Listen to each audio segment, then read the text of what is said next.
cannot receive of your love. All that I need is your love, your love. I'm in some need of your love.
C'è un punto di incontro davvero vicino, dove gli interessi e le garanzie sono le stesse per i lavoratori e le imprese artigiane. C'è un luogo in cui le parti del mercato del lavoro danno vita ad un contesto di bilateralità per assicurarsi sicurezza ed equità e dare circolarità alla ricchezza del nostro territorio.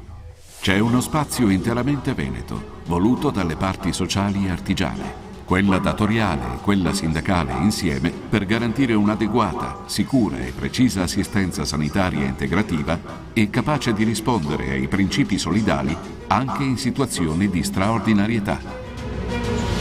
A poter vivere questo contesto sono i lavoratori iscritti e le aziende artigiane aderenti al fondo Sani in Veneto.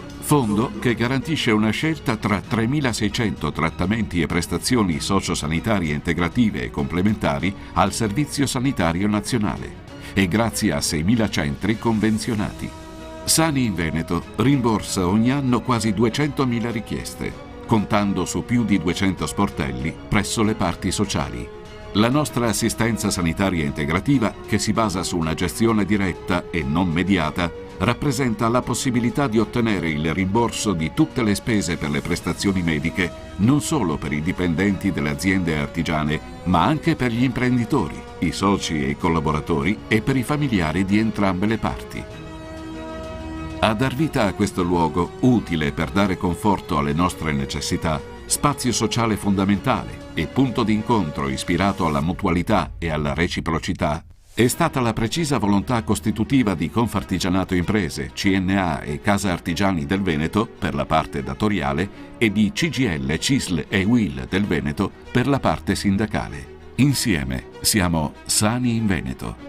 Insieme siamo il fondo di assistenza integrativa di chi fa grande, ogni giorno, l'artigianato di casa nostra.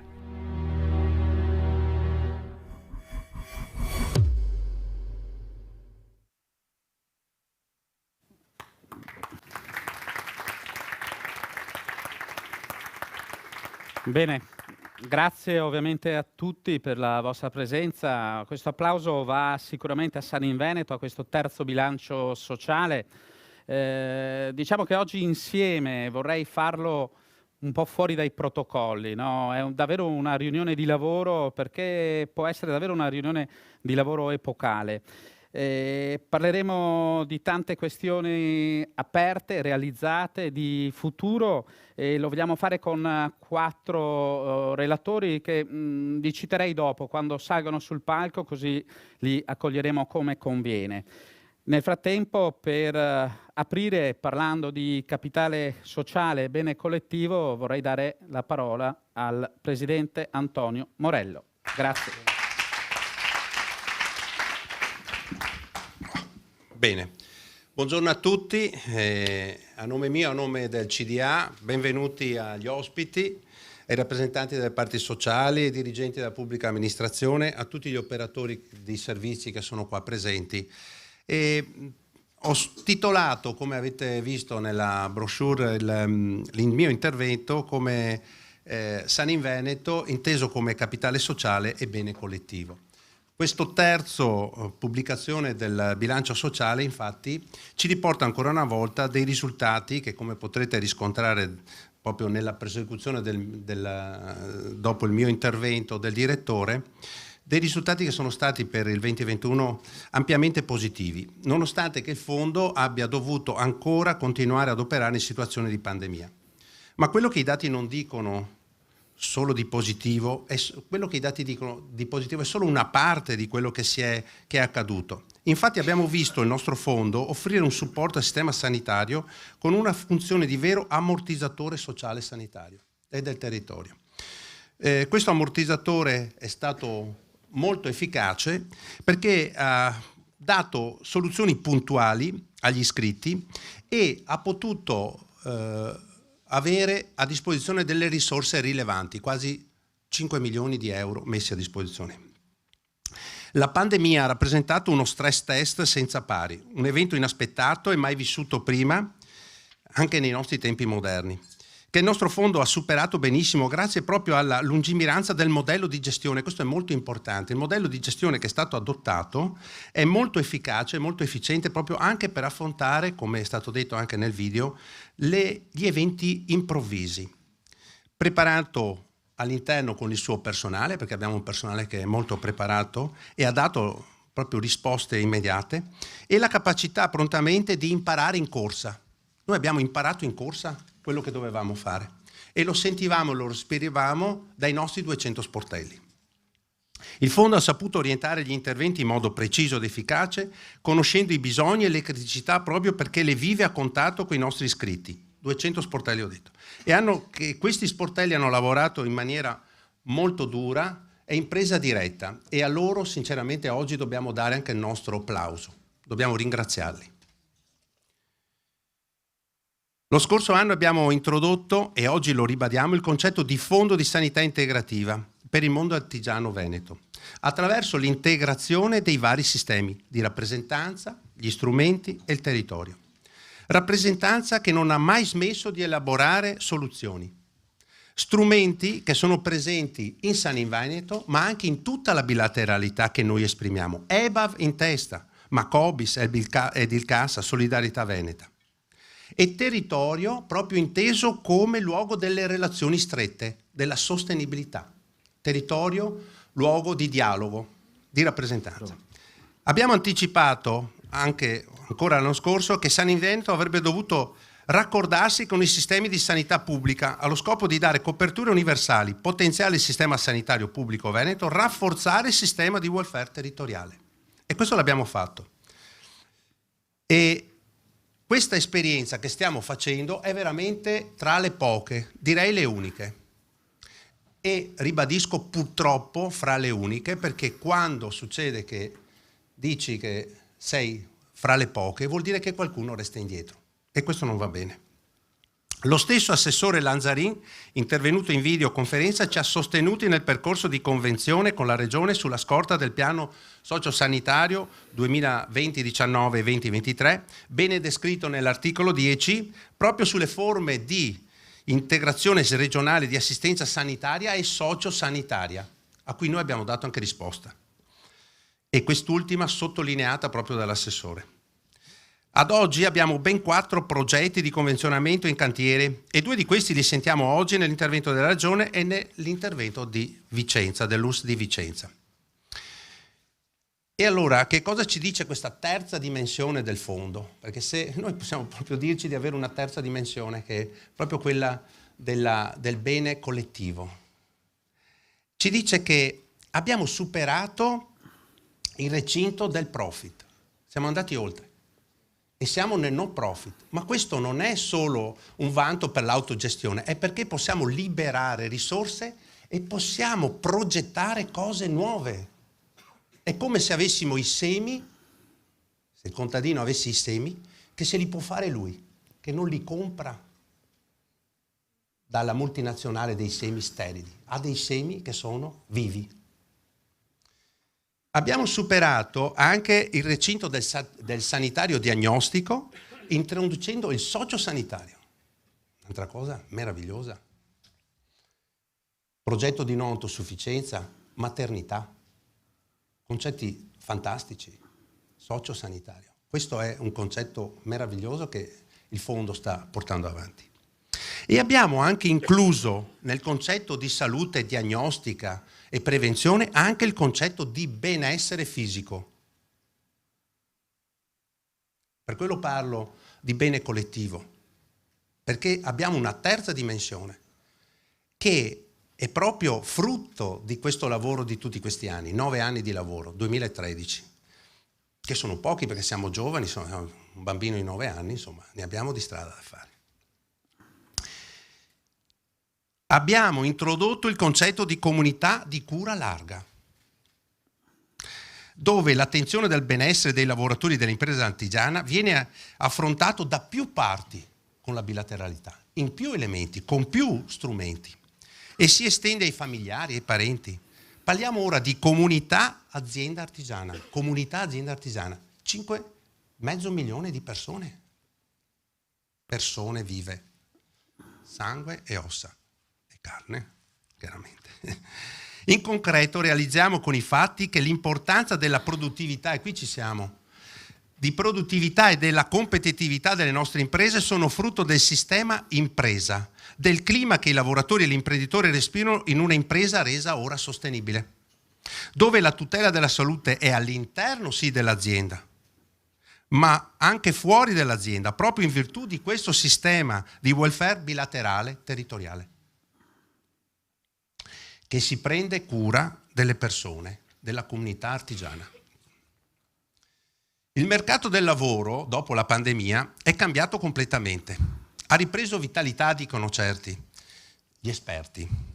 E per molte imprese venete, però, questa vitalità si è caratterizzata nella perdita di molti posti di lavoro perché le persone hanno cambiato posto, hanno proprio migrato, hanno trasformato il loro modo di pensare il posto di lavoro, da fisso, da attaccato al posto di lavoro, si sono trasformate. Ora mancano nei molti settori artigiani competenze determinanti per la produzione e quello che risulta dagli studi e le ricerche è che non basta più offrire, attenzione, un solo posto di lavoro. Non basta più offrire un posto di lavoro adesso. Bisogna che l'impresa si guadagni le competenze, si guadagni il meglio collaboratore che è nel mercato.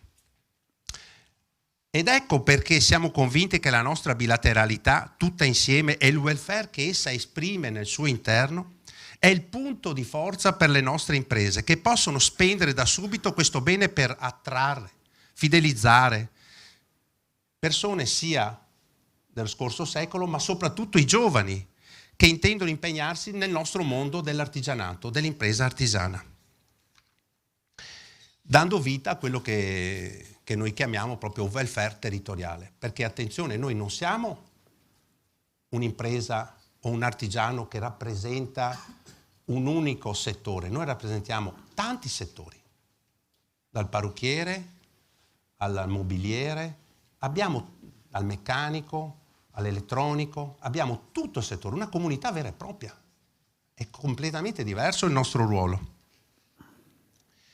Questo fatto di essere attrattivi vale molto per le nuove generazioni, per le vecchie generazioni, ma ancora di più per le nuove, che sappiamo non cercano più solo un posto di lavoro, ma un posto di lavoro che ti permetta di stare bene con i tuoi familiari, con gli amici, nel modo di vivere. E allora usiamo il nostro capitale sociale, questo bene collettivo che abbiamo creato, e integriamolo con i nuovi bisogni emergenti attraverso nuove relazioni, nuove collaborazioni. In buona sostanza configuriamo un nuovo modello che è di privato sociale, di azienda comunità, che si organizza per ottimizzare risorse, lavoro, ambiente, per una migliore qualità della vita. Quello che possiamo fare, ne abbiamo fatto abbastanza, ma quello che possiamo fare è tanto, ancora molto, ancora tanto.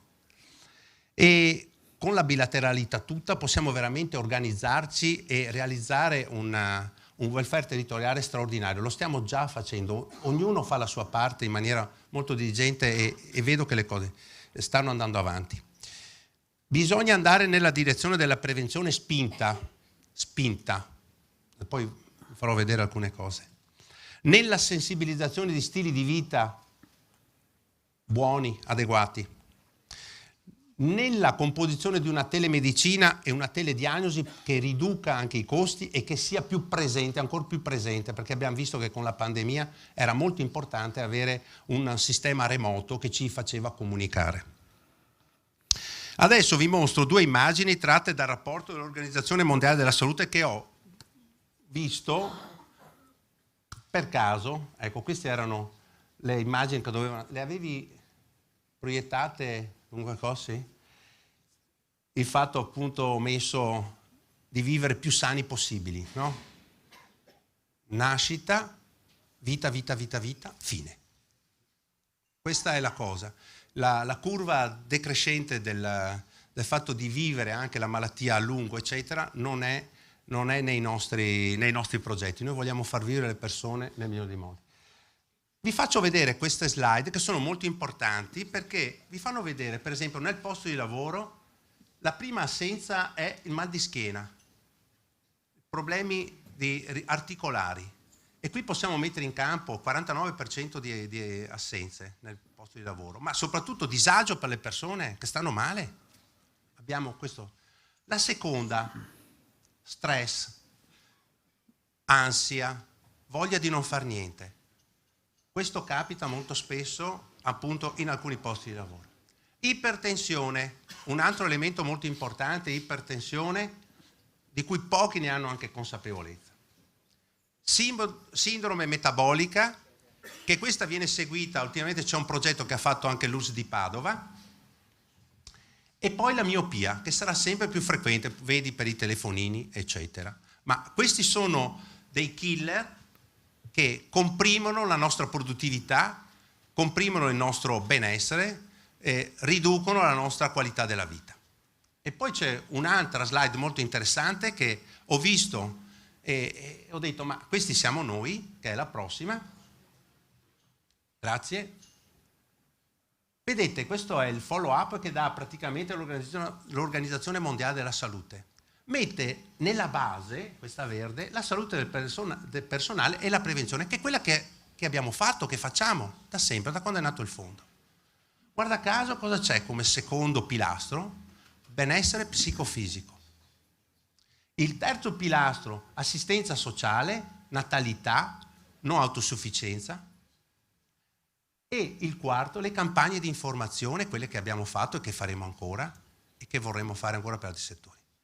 Siamo perfettamente in linea con quello che è lo sviluppo, con quello che è la programmazione, con quelli che sono gli studi che anche l'Organismo Mondiale della Salute ci sta proponendo. Quindi io vi auguro un buon convegno, un'analisi diciamo approfondita attraverso i dati che il direttore darà di questo nostro bilancio sociale, e ringrazio fin da ora tutti quelli che hanno partecipato. Ricordo che questo bilancio è frutto del lavoro e dell'impegno di un gran numero di persone, interne ed esterne al fondo, ma tutte motivate nel dare il meglio di sé per risolvere, rispondere e migliorare ogni giorno le richieste di sanità che dei nostri iscritti. Siamo veramente grati a queste persone che mantengono vivo San in Veneto e fanno parte di quella cura larga che fa sì che San in Veneto diventi e sia, se siete d'accordo anche voi, capitale sociale e bene collettivo. Grazie al CDA, al collegio sindacale e al gruppo della informazione, qua, al gruppo comunicazione che ci ha dato la giornata di oggi. Grazie ancora, grazie. Bene, grazie a lei Presidente per competenza, ma soprattutto anche per la passione con cui ha aperto questi lavori. Io intanto saluto anche chi da casa ci segue, perché siamo in streaming. E parlando di stato dell'arte di San in Veneto, abbiamo scelto di raccontarvelo con la voce dei protagonisti, con un video tutto da seguire. Prego. Lungimirante, in cui ci si prende cura della persona non solo dal punto di vista sanitario, ma anche dal punto di vista psicologico e anche dal punto di vista sociale. San in Veneto è sicuramente un'ottima opportunità per tutti gli imprenditori, per anche le loro famiglie. Noi già lo versiamo per i nostri dipendenti, però è molto importante poterlo utilizzare anche a livello personale e poterlo utilizzare anche proprio per i nostri familiari. San in Veneto è un fondo sanitario che dà una mano ai lavoratori o anche imprenditori o loro familiari quando sostengono delle spese sanitarie o delle prestazioni sanitarie. Io ho aderito subito come artigiana perché ne ho visto l'opportunità. Ho continuato a pagarlo ogni anno e quest'anno di malattia è stato molto importante, è stato un grande sostegno per me. Quando la persona ci affida le sue prestazioni, quindi come possono essere anche prestazioni oltre di relative a esami di laboratorio o anche prestazioni anche abbastanza gravi, per me è una soddisfazione fare in modo che la persona riceva il rimborso nel meno tempo possibile. San in Veneto è una gran bella opportunità. È anche molto semplice da usare, per cui questo è ancora più interessante. Le opportunità che offre San in Veneto sono molteplici, soprattutto mi piace sottolineare che sì, è gratuito per i dipendenti, ma soprattutto il dipendente, e eventualmente è possibile estenderlo anche ai familiari, ha l'opportunità di scegliere il proprio medico, la struttura a cui rivolgersi in caso di qualsiasi tipo di problematica. Quindi dà un aiuto concreto, un valore aggiunto per i lavoratori e gli imprenditori in ambito sanitario. Io appena che sono venuta, che ho saputo della mia malattia, molto importante, loro mi hanno subito supportato in tutto quest'anno. Erano subito pronte, efficienti, ad accogliere tutte quante i miei bisogni.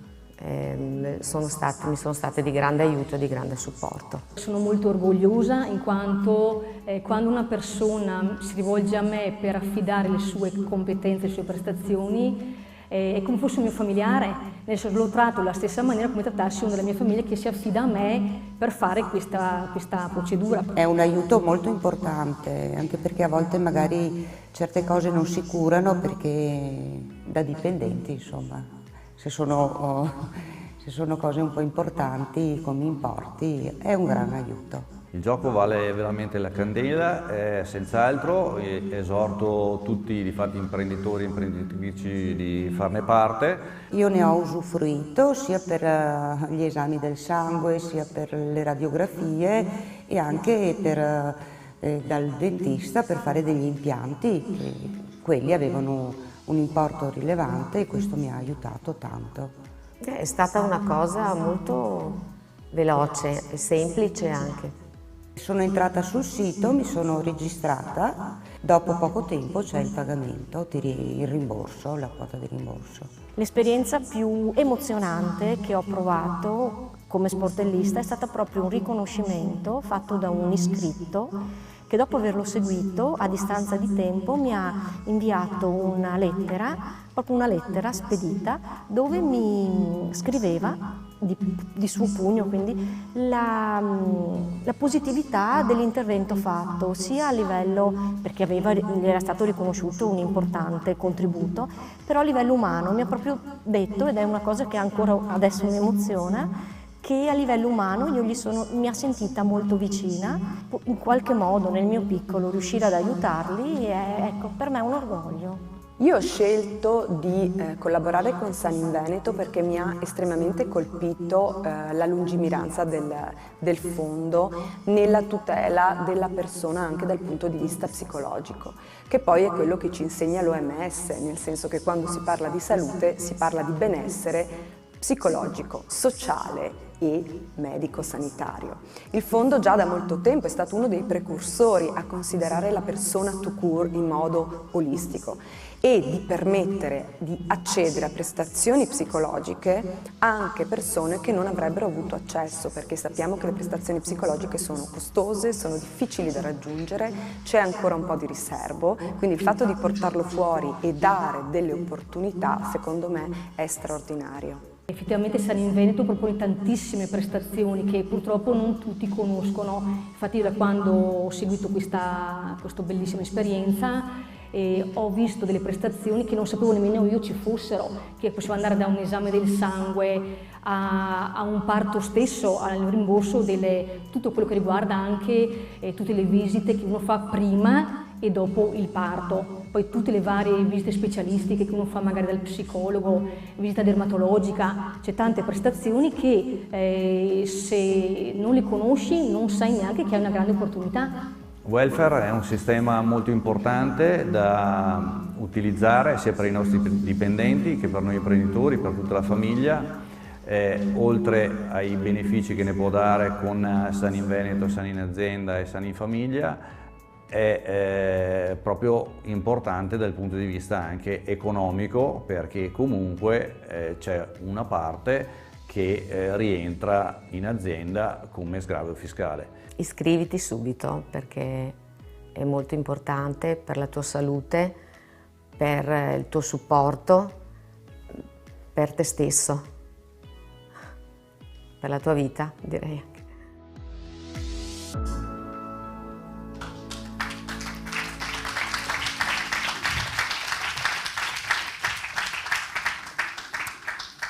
Bene, penso che non ci sia altro da aggiungere. Ho il piacere di entrare nel bilancio in questa terza edizione di Bilancio Sociale. Lo facciamo ovviamente con i risultati che ci racconta Jimmy Trabucco, direttore di Sani in Veneto. Grazie direttore.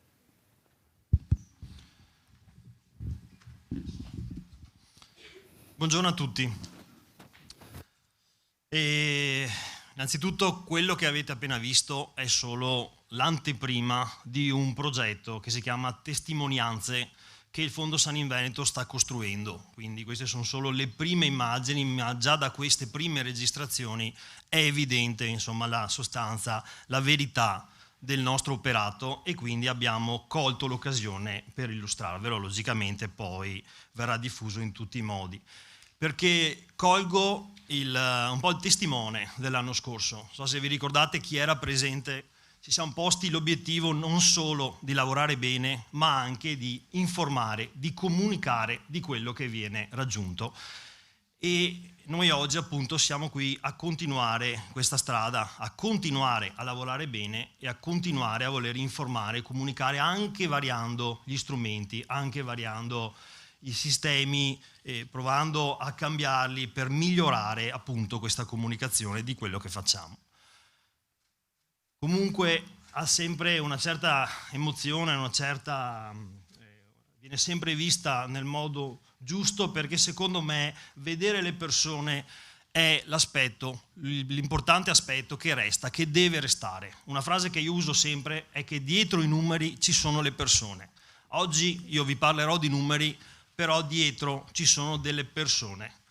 È una frase che io giro spesso anche nell'altro suo significato. Dietro i numeri ci siamo anche le persone, ma le persone intendo noi che abbiamo, noi in senso allargato, San in Veneto, le parti, gli altri enti, noi che abbiamo la responsabilità di portare avanti quello che le nostre parti hanno indicato, e come sempre le organizzazioni le fanno le persone, quanto le persone credono e quanto le persone intendono sempre portare avanti il proprio ruolo. Quindi prima di iniziare volevo anch'io, come ha fatto il Presidente, ringraziare il team comunicazione che ha permesso questo evento e anche la pubblicazione che trovate nella welcome bag dell'evento. Soffermo in particolar modo anche nel soggetto. Dopo i lampi di luce dell'anno scorso, quest'anno il tema è anche della contaminazione, vedete l'inchiostro nell'acqua, ed è anche il nostro operato, cioè il trasmettere i valori in cui crediamo. Quindi sempre un ottimo soggetto, e mi complimento anche quest'anno, e in particolar modo il colore. Noi il colore lo variamo anno dopo anno, quest'anno è rosa. Allora, io credo particolarmente, perché nel mio poco tempo libero sono anche un volontario contro la violenza di genere, ma a prescindere dalle mie convinzioni, il rosa per San in Veneto ha un significato particolare, sia perché è buona parte delle dipendenti che lavorano al nostro fondo, ma anche perché il rosa è il colore delle nostre iscritte. Le nostre iscritte, date alla mano, sono le persone che hanno capito veramente il valore, la qualità, hanno capito che l'assistenza sanitaria integrativa è importante, che è importante curarsi e tutelare la propria salute, quindi dovremmo un po' tutti prendere esempio da questo rosa.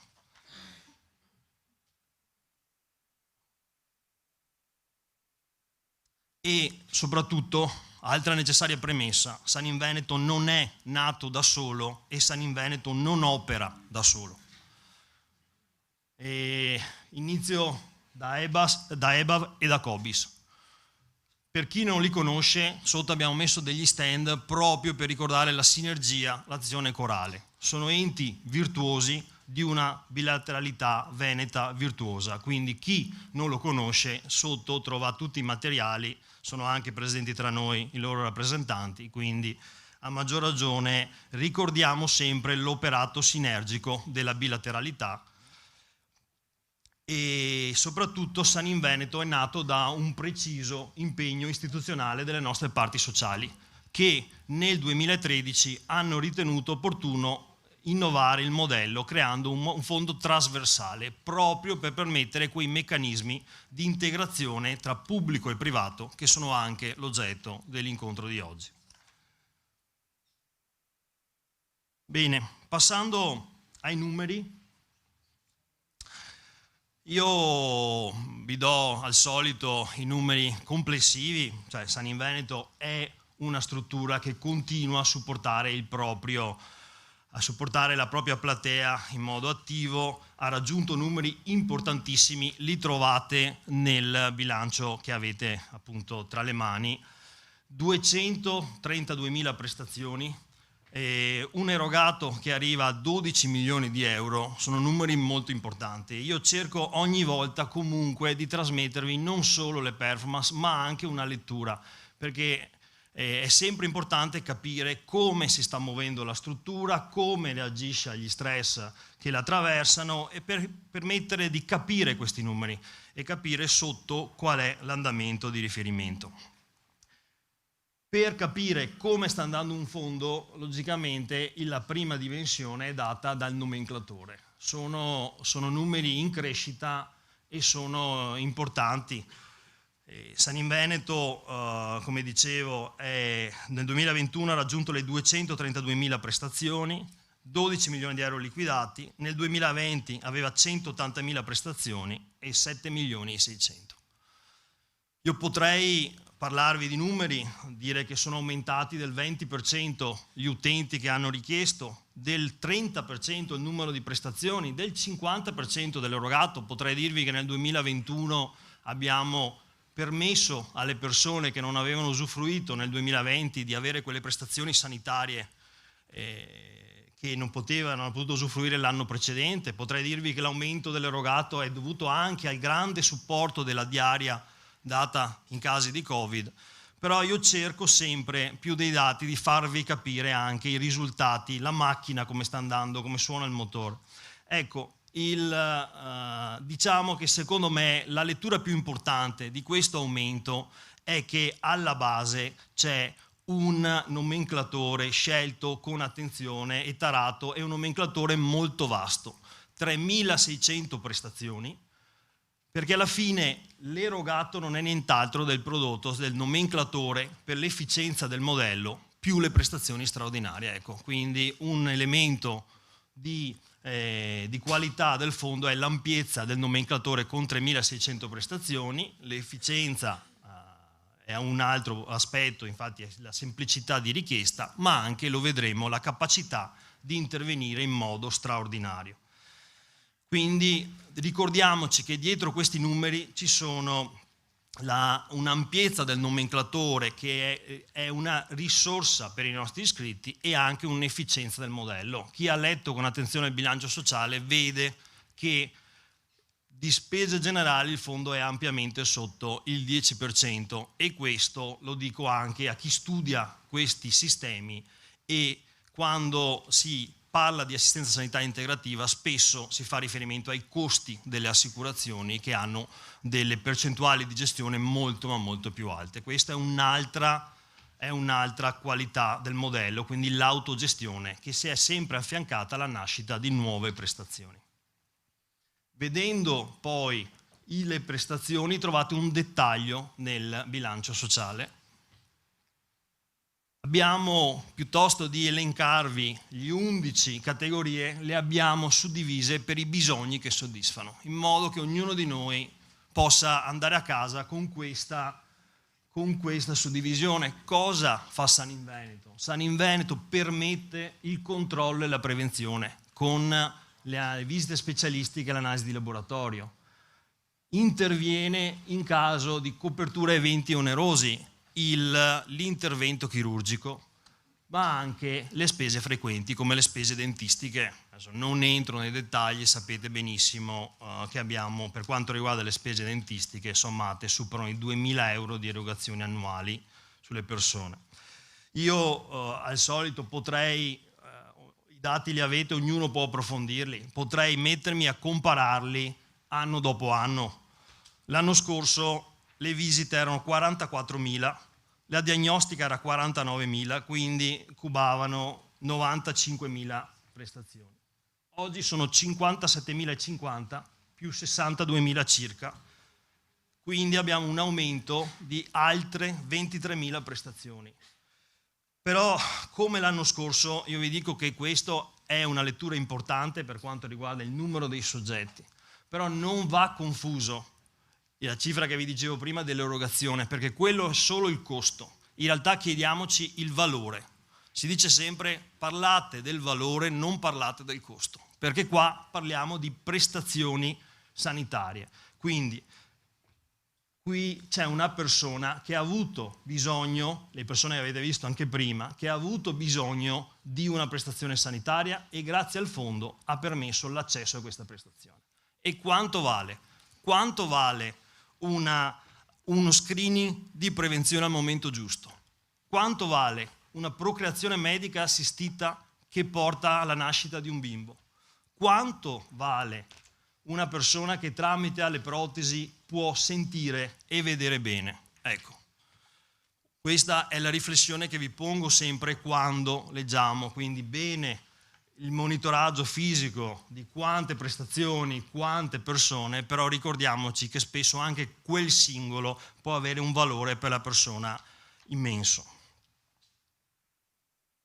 Le altre prestazioni, gli altri bisogni che soddisfa il fondo sono quelle le abbiamo riaggregate così, riclassificate, che sono tutelare una popolazione che lavora e sostenere situazioni importanti. Quindi questo va sempre ricordato. La nostra popolazione, almeno i lavoratori e gli imprenditori artigiani, sono una popolazione che per definizione lavora, una popolazione attiva, e quindi l'obiettivo è anche quello di supportarla con la fisioterapia, con le lenti, con le protesi. Qui c'è anche l'extra LEA in cui noi siamo chiamati, e dall'altro lato però il fondo supporta poi, qua in realtà ci sono tutte le tre sfere, c'è il personale, la sfera personale, c'è la sfera lavorativa e c'è la sfera familiare. Ecco allora il pacchetto maternità, l'invalidità, le prestazioni temporanee come quelle delle prestazioni soggetti esenti. Qui vi ricordo l'importante azione del fondo nella non autosufficienza, che anche questa è un'innovazione importante. Quindi non solo, come fanno certi fondi, copro la non autosufficienza quando sei iscritto, però purtroppo poi quando smetti di lavorare esci, ma si è scelto il modello della rendita. Ecco, la rendita accompagnerà l'iscritto per tutto il perdurare della non autosufficienza, quindi anche quando purtroppo non riuscirà più a lavorare e anche quando uscirà dall'alveo dei nostri iscritti. Quindi anche su questo chiediamoci sempre l'impatto che queste prestazioni hanno anche a livello allargato, non solo personale, ma anche sul lavoro, ma anche sulla famiglia, che nell'artigianato spesso sono strettamente correlati. Questa bontà del nomenclatore, l'avete letto, si è poi trasformata nella grande adesione che ha San in Veneto. Un'adesione che continua a crescere.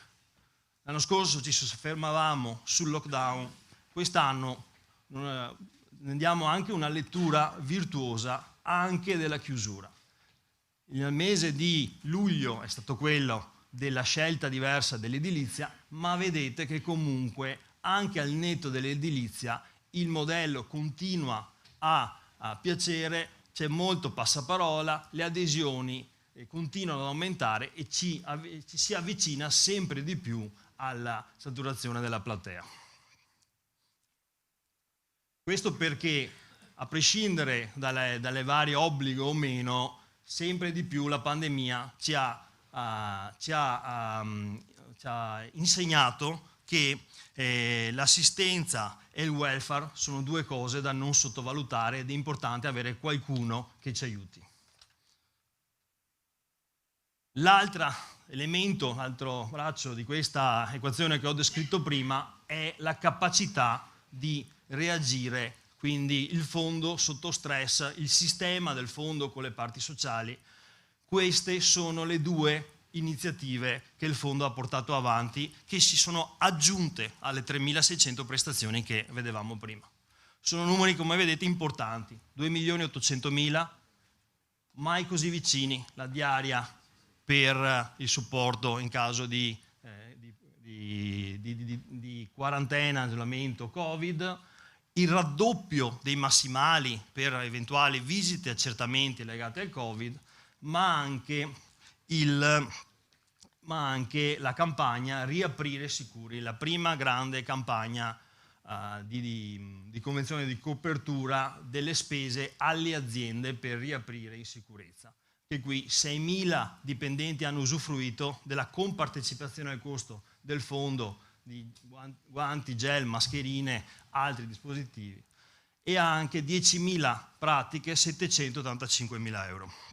Ecco, anche qui la domanda è sempre quella: quanto vale avere un posto di lavoro sicuro, in salute? Quanto vale, vedete i nomi, Riaprire Sicuri, quanto vale poter riaprire? Quanto vale, mai così vicini, essere vicini in questo momento di difficoltà? ricordiamolo sempre. Oltre a questo, nel bilancio sociale trovate anche quello che il fondo è riuscito a portare avanti credendo nel sistema, che anche il Presidente ha ricordato. Quindi io le ho sintetizzate con queste due immagini, che sono i due anime del fondo, vale a dire la voglia di essere vicini e di prossimità alla realtà, e dall'altra parte l'attenzione, nel senso che non ci siamo mai sottratti a valutare, percorrere insieme delle iniziative che permettessero una crescita del sistema. E infatti li trovate elencati nel bilancio sociale. Oltre alla continuazione del servizio di supporto psicologico, quella formazione che abbiamo fatto agli operatori dell'ULSS Dolomiti nell'emergenza, trovate anche la nostra presenza negli eventi delle parti sociali, e quindi ad esempio siamo andati nelle piazze con le persone per ridisegnare l'Italia, siamo andati al Job Orienta, siamo andati proprio a parlare delle fasce di popolazione, donne e giovani, con la forza rosa delle Dolomiti. Insomma, noi siamo sempre là dove le nostre parti ritengono opportuno un nostro coinvolgimento. Come anche continuiamo la nostra opera di formazione della nostra rete sportelli, poi vi parlerò meglio di questo punto di forza del fondo, ma poi continua anche una relazione sia con, ad esempio, l'Osservatorio dei consumi privati di sanità, ma anche col MEFOP per, in assenza di una normativa specifica, andare a incentivare una crescita del sistema, come anche, lo vedremo poi oggi, un percorso di campionamento, di approfondimento tecnico per quanto riguarda il convenzionamento col pubblico. Perché non si può parlare di performance, di risultati del fondo, senza non parlare degli sportelli. Prima citavo un aumento del 30% delle prestazioni. Ecco, vuol dire che gli sportelli ci hanno aiutato a raggiungere questo risultato. Un 30% di aumento di lavoro in più in un periodo non facile, perché era il secondo anno della pandemia. I nostri sportelli sono stati capaci di supportarci sia per quanto riguarda le prestazioni ordinarie che le prestazioni straordinarie. Quindi, assieme al valore umano del loro intervento, hanno continuato il loro ruolo di informazione delle prestazioni materiali, di consulenza per la scelta della prestazione, di presentazione gratuitamente delle domande di rimborso e anche di supporto in caso di problematiche col fondo. Quindi dicevo, questa importante funzione, ma soprattutto con un valore umano che si somma a una vicinanza, a una competenza e una cortesia. Quindi ricordiamoci sempre che se il fondo ha raggiunto questi risultati è grazie anche alla propria rete degli sportelli, che io ringrazio per il supporto che ci ha dato. Gli economisti ci insegnano che il 60% delle innovazioni non supera i 3 anni, nel senso che è stato un esercizio di creatività, ma non c'è stata una vera innovazione, si esce dal mercato. Ecco, Saniveneto esiste da 10 anni, EBAV da più di 30 e gli sportelli sono una costante di questo modo, quindi è un'innovazione che è andata avanti nel tempo e ha saputo consolidarsi e crescere, quindi grazie ai nostri sportelli.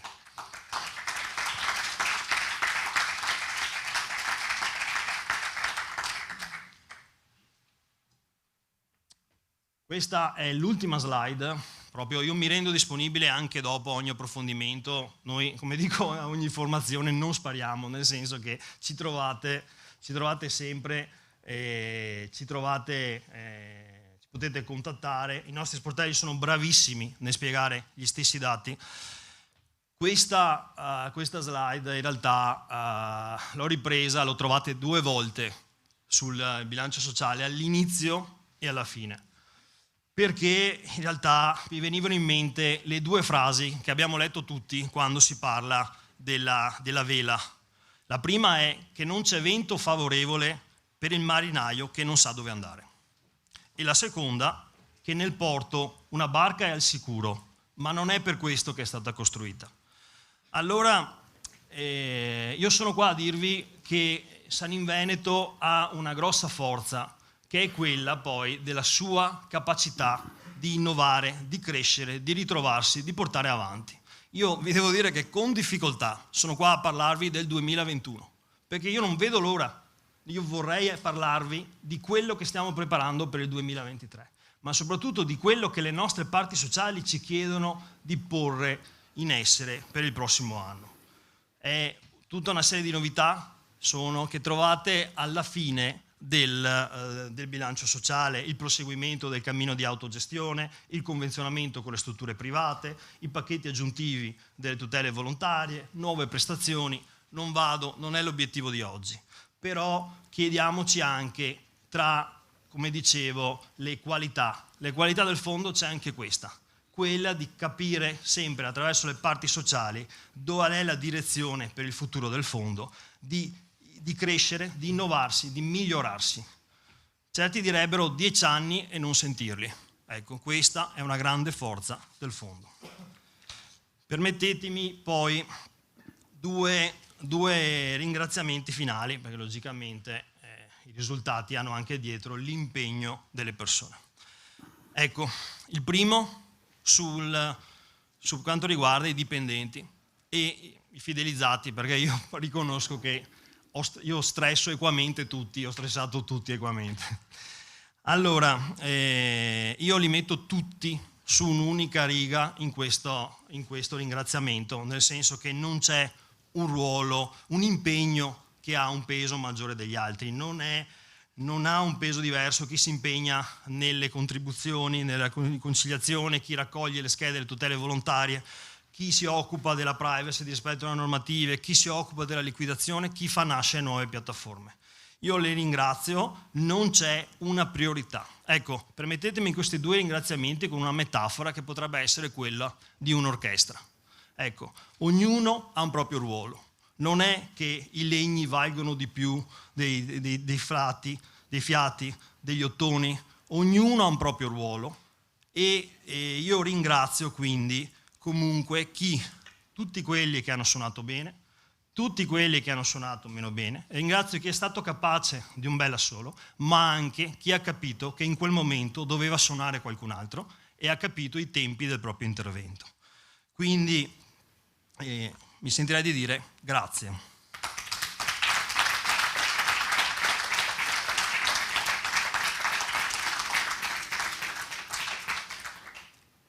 Grazie perché io, come ho cercato di capire il suono, il sonoro, e spesso sono intervenuto a correggere e sono stati momenti anche un po' di contrasto, ma come tutti i campionati, quando sale la qualità della partita c'è molto agonismo e molta voglia di dimostrare che le cose funzionano. Torniamo alla nostra orchestra, perché noi possiamo essere bravi quanto vogliamo a suonare, ma conta molto la qualità della musica, dello spartito. Ecco allora che non dimentichiamoci mai che i risultati sono possibili grazie alle nostre parti sociali che hanno scritto gli accordi che ci permettono di operare. Sono stati accordi coraggiosi, accordi che hanno previsto il futuro e sulle quali mani noi ci appoggiamo ogni giorno. Grazie anche alle parti costituenti che hanno saputo non buttare giù una musica leggera, ma una musica pesante che riguarda il futuro di centinaia di persone, perché dietro a quelle note anche là c'erano le persone. Grazie.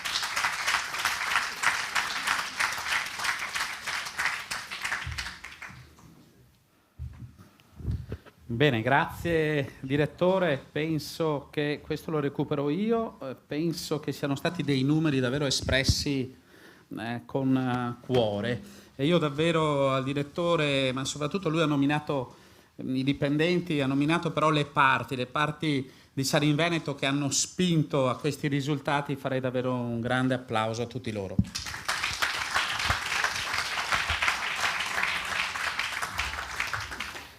Dicevamo ospiti, dicevamo una tavola rotonda che va ad aggiungere significati a quanto detto finora il convenzionamento dei fondi di assistenza sanitaria integrativa con il sistema sanitario pubblico è il titolo. Protagonisti di questa tavola rotonda sono, e lo chiamo qui vicino a me, Giacomo Vigato di Azienda Zero, direttore dell'unità complessa convenzioni e assicurazioni. Prego.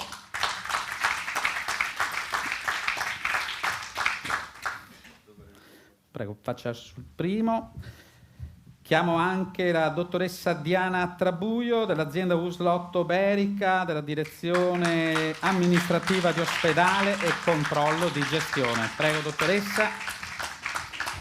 Ho il piacere di avere qui con noi anche la professoressa Marianna Cavazza, direttamente dalla Bocconi, member dell'Osservatorio sui consumi privati in sanità. Grazie, professoressa. Lo lasciamo qui. E poi abbiamo un altro protagonista di queste novità di Sani in Veneto, mi riferisco a Oscar Miotti, psicoterapeuta, coordinatore del progetto Costruiamo Buoni Pensieri, progetto di Sani in Veneto.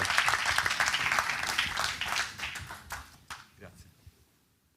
Allora, dico già ai relatori che parlando prima di iniziare cambierò tutte le domande che avevo intenzione di fare, iniziando ovviamente dal dottor Vigato, così la metto subito in... No, al di là degli scherzi, diciamo che c'è stata una presentazione finora tanto armoniosa di un percorso che da 10 anni dà soddisfazioni, dà sicurezza, ma ci fa vedere anche, lo ripeto, queste parti come lo hanno spinto in alto questo percorso, ma è comunque un gioco di squadra che vede ovviamente in primis coinvolta anche Regione del Veneto. Lo stato dell'arte, prima dicevamo, tra difficoltà e aspettative, dottore, qual è? Allora, intanto mi permetta di portare il saluto dell'assessore Lanzarin, che è assente per motivi istituzionali. Idealmente a fianco a me c'è parte anche dell'area sanità sociale con il dottor Costa, la dottoressa Bonesso, con la quale seguiamo all'interno di una commissione regionale l'evoluzione di Sani in Veneto. Evoluzione che ho ancora più apprezzato oggi dopo l'intervento del presidente Morello e del direttore Jimmy Trabocco, per la grande, come dire, eticità che sottende questa iniziativa. Ne sono autenticamente meravigliato e mi compiaccio con voi, vi ringrazio dell'invito. Il fatto che sia svolta anche a Mestre, un territorio, come dire, particolare per storia e per vicende che sono successe in questa torre che è urbanisticamente affascinante, credo che renda la giornata sicuramente coinvolgente e interessante. Su questa iniziativa mi farò l'attore verso l'assessore di quanto andremo a dire e quanto è stato detto. Avete tratteggiato i successi di Sani in Veneto. Il mio intervento come di fatto Azienda Zero, che sapete è il braccio operativo della Regione Veneto, mira un po' non a calmierare il vostro entusiasmo, ci mancherebbe, perché acquisto nuova linfa dal progetto di oggi, ma per rappresentarvi quello che è stato il percorso che grazie alla vostra iniziativa, all'impegno dei colleghi, della collega, tutto il territorio stiamo svolgendo. La volontà, come accennava prima il direttore, è quella di evolvere ancora di più verso l'utilizzo della macchina pubblica, diciamo così. E su questo impegno, questa commissione che ha lavorato recuperando un po' il tempo gli anni precedenti, c'è stato e c'è. Siamo alla vigilia di un percorso sperimentale che abbiamo già approcciato con l'uso di Vicenza per quanto riguarda specialmente la libera professione, perché stiamo individuando alcuni aspetti tecnici e di procedure interne, e vorremmo continuare con Centro Hub, che è l'azienda ospedaliera di Padova, che ci dovrebbe permettere di incrociare quelle che sono le vostre esigenze di prestazioni con quelle che sono le professionalità esistenti. Perché Padova, e tenendo un po' sullo sfondo ma pur sempre protagonista Vicenza del territorio? Perché dall'esame che abbiamo fatto delle vostre necessità e bisogni di salute, diciamo così, ancorché parziali, perché come si diceva col dottor Trabucco, i sistemi informatici non hanno la stessa tassonometria, perciò questo è stato un problema che stiamo esaminando, abbiamo ritenuto che fornirvi, come dire, in prime cure un accesso in un'azienda così importante come l'Azienda Ospedaliera di Padova e procedere a un convenzionamento che vogliamo studiare nel dettaglio, possa consentire di fare una sperimentazione immediatamente come dire, operativa e che possa essere di segnale e di come dire, sperimentazione da circuitare anche al resto del territorio per quelle che possono essere le difficoltà per i nostri protocolli interni. Mi spiego meglio. Le realtà aziendali venete sono in via di grande trasformazione.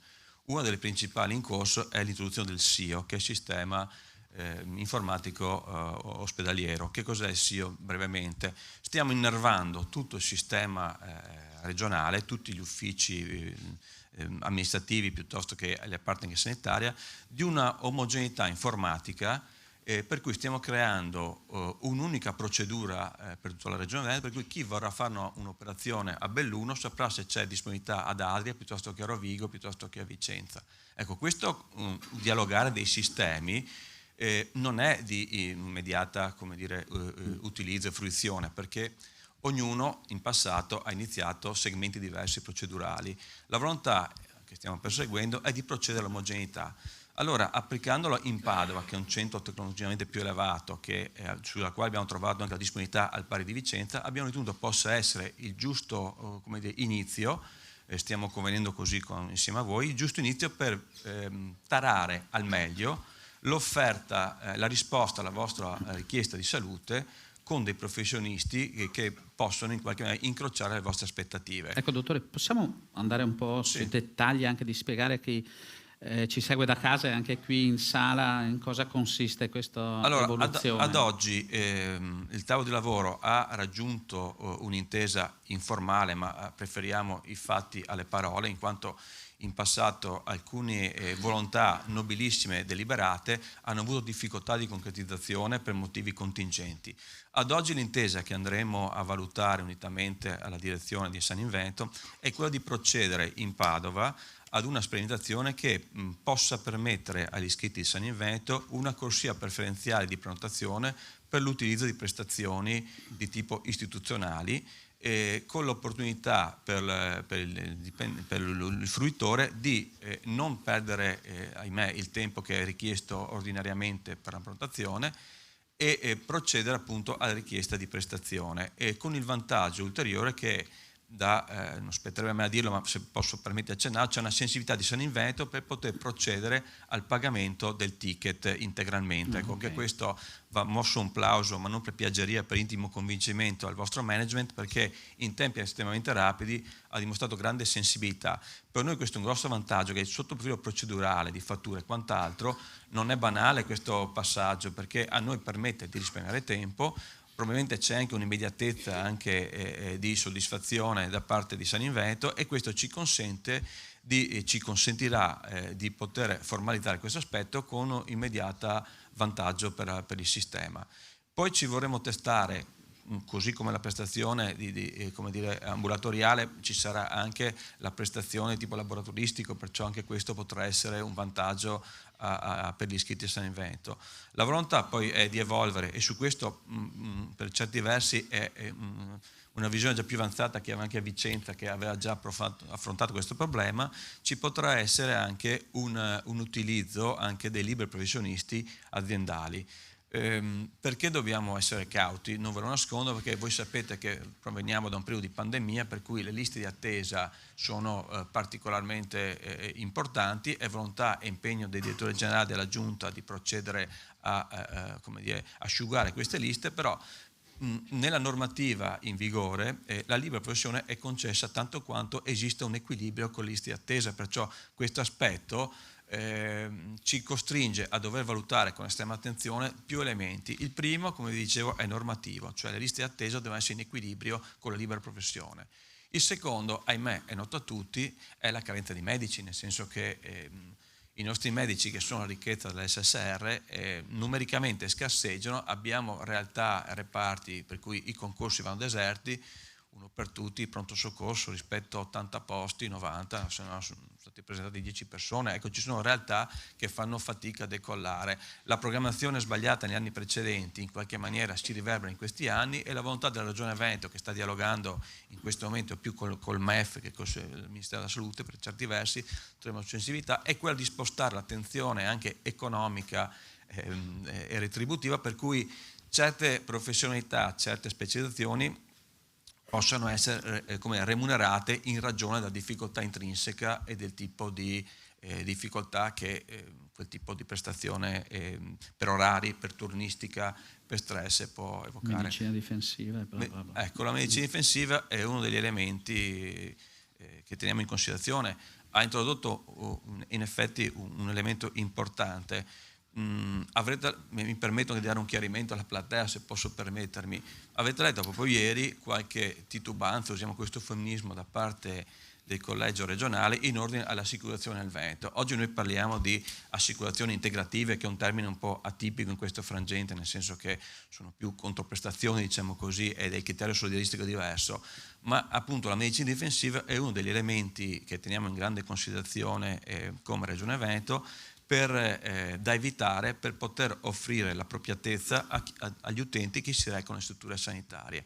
Avete letto di qualche polemica che investe me personalmente, perciò non ve lo dico per fatto personale, si sarebbe detto un tempo nei consigli comunali, sull'assicurazione. Ora, le assicurazioni vanno tarate su quello che è il rischio e quella che è l'incertezza della spesa, non tanto sulla spesa dei sinistri. Perciò nel valutare la bontà o meno di un'assicurazione non va tenuto conto esclusivamente dei pagamenti, bensì di quelle che sono le riserve e la prospettiva di pagamento futura. Perciò nelle assicurazioni, vi do solo un numero, i sinistri che si liquidano in ambito di incendi stradali sono costantemente il 90% nell'anno. Per i sinistri di sanità valgono i 10 anni, per cui si copre il 70% circa, il 95% si va a 20 anni, per darvi una dimensione, ecco, una misura delle difficoltà assicurative.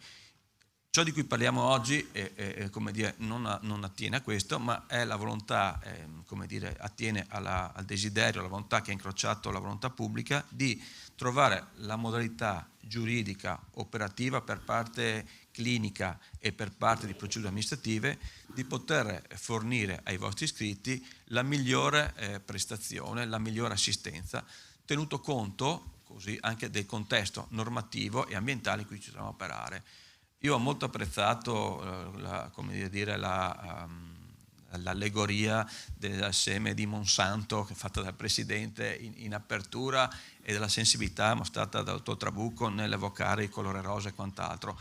Ecco, l'attenzione che avete voi nell'insieme dei vostri iscritti, territorio, ambiente, famiglia, persona, lavoro, è un po' quella che anche l'ente pubblico deve avere nella gestione, perché abbiamo la classe medica, l'utenza istituzionale, quella aggiuntiva, integrativa, che è sì è un vantaggio economico, ma non è la prima cosa a cui pensiamo in questo momento. Le delibere che ho letto del 2015-2017 stressavano quasi l'aspetto economico. Ecco, a me mi sento di dire che probabilmente solo per finalità descrittive, ma non è certo a cui pensa la Regione in questo momento l'aspetto economico di introitare maggiori denari. È quello della socialità, è quello di essere vicino alle persone in questo momento, è quello di essere vicino a chi lavora, perché fatemelo dire, chi è dipendente pubblico come me deve gratitudine a quelli che come voi fanno il PIL fondamentalmente. Cioè, sono qui per invito, sono qui per sostituire l'assessore, ma sono qui anche a un senso di gratitudine personale, perché se io prendo uno stipendio, va detto, lo devo grazie a chi lavora dalla mattina alla sera, non che una mattina alla sera, ma con rischi diversi dal dipendente pubblico e con professionalità e impegno a cui va la mia sincera gratitudine e il pari impegno per poter condurre a conclusione questa contrattazione, questo incontro all'interno di questa commissione regionale. Grazie. Immagino anche per queste ultime parole gradite, ma grazie soprattutto per averci portato a conoscenza di questa progettualità che San in Veneto vuole quindi evolversi, come diceva lei prima, e parlare di ticket, secondo me anche per la stampa presente è davvero una grande notizia. Io mi sposto a Vicenza. Chiedo scusa, per tutela di tutti, è una sperimentazione quella che condurremo, perciò la volontà è testarci reciprocamente, giusto per non essere enfatici. Capisco i titoli o i richiami giornalistici, però correttezza vuole che sperimenteremo e ci sperimenteremo vicendevolmente nella procedura di come svolgere. Un progetto sicuramente sperimentale, poi ci penserà magari l'assessore, speriamo nei prossimi incontri ad andare oltre. Allora andiamo a Vicenza, dove c'è un'altra bozza di progetto importante, dove si va ovviamente a cercare questa integrazione, questo convenzionamento su altri lidi. Chiedo a lei ovviamente di parlarne un po' delle forme e dell'oggetto di tale convenzionamento. Sì, siamo anche noi in bozza, quindi in fase sperimentale. Stiamo analizzando un'ipotesi di un convenzionamento in forma indiretta, cioè nello specifico per iniziare con alcune prestazioni di base, di visite specialistiche e forse qualche pacchetto di check-up di prevenzione che possiamo offrire in però regime di libera professione intramoenia, proprio per tutte le difficoltà che il collega enunciava prima, cioè l'azienda sanitaria è impegnata a soddisfare il bisogno di salute dei nostri assistiti, quindi a garantire anche da post pandemia le prestazioni sospese, i tempi di attesa in qualche modo da garantire. Quindi al momento l'ipotesi è di provare per alcune prestazioni di base in via sperimentale appunto a ipotizzare un'offerta in base alla disponibilità di alcuni nostri professionisti, la disponibilità di alcune prestazioni ambulatoriali in regime di libera professione intramoenia. E questo vuol dire che stiamo in qualche modo ipotizzando anche un canale preferenziale, cioè un punto di accesso a un CUP, una persona amministrativa che in qualche modo potrebbe raccogliere le richieste delle persone, in qualche modo poi insomma verificare se quei nostri professionisti all'interno della loro libera professione hanno la disponibilità nel garantire questo tipo di prestazione.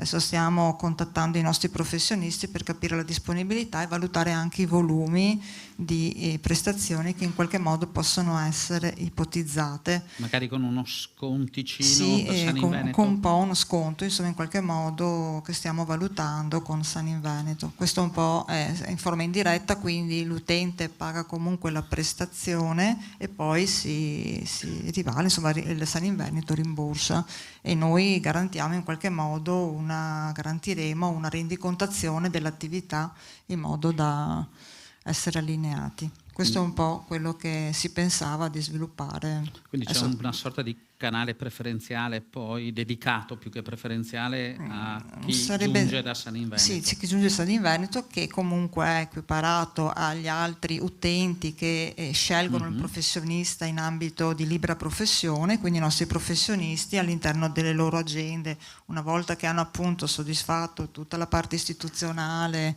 eventuali altre esigenze aziendali di recupero delle liste d'attesa, nei loro ambulatori di libera professione intramoenia potrebbero insomma garantire un certo volume di attività. Ripeto, stiamo valutando anche in linea un po' con quello che la Regione nei tavoli di lavoro sta in qualche modo concordando a livello regionale, insomma, certo, in modo che sia... Magari poi un secondo giro mi parla anche del pacchetto check-up, che sarebbe Stiamo bello ipotizzando inserirlo. appunto alcune prestazioni di base proprio per capire come è, ed eventualmente noi siamo un po' attrezzati anche per garantire dei check-up di prevenzione. È un check-up, è un pacchetto di base che già offriamo praticamente per un pacchetto per l'uomo, un pacchetto per la donna, con alcune prestazioni di base che in qualche modo... Volendo con un pernottamento, giusto? Volontariamente noi abbiamo sì anche la possibilità, un pernottamento, abbiamo un'area dedicata alle degenze, quindi insomma una persona viene e nell'arco di una giornata dovrebbe far tutto, insomma. Un check-up totale, beh, molto anche molto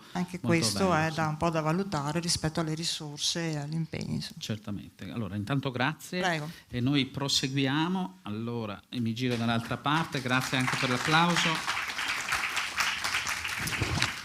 Ma io vado direttamente alla Bocconi e soprattutto a questo osservatorio che osserva San in Veneto e quindi... Di cui San in Veneto fa parte. Sì, di cui San in Veneto fa parte, ci arrivavo, ma soprattutto anche sentendo gli altri relatori in questi due interventi veneti, cosa sta succedendo in Veneto?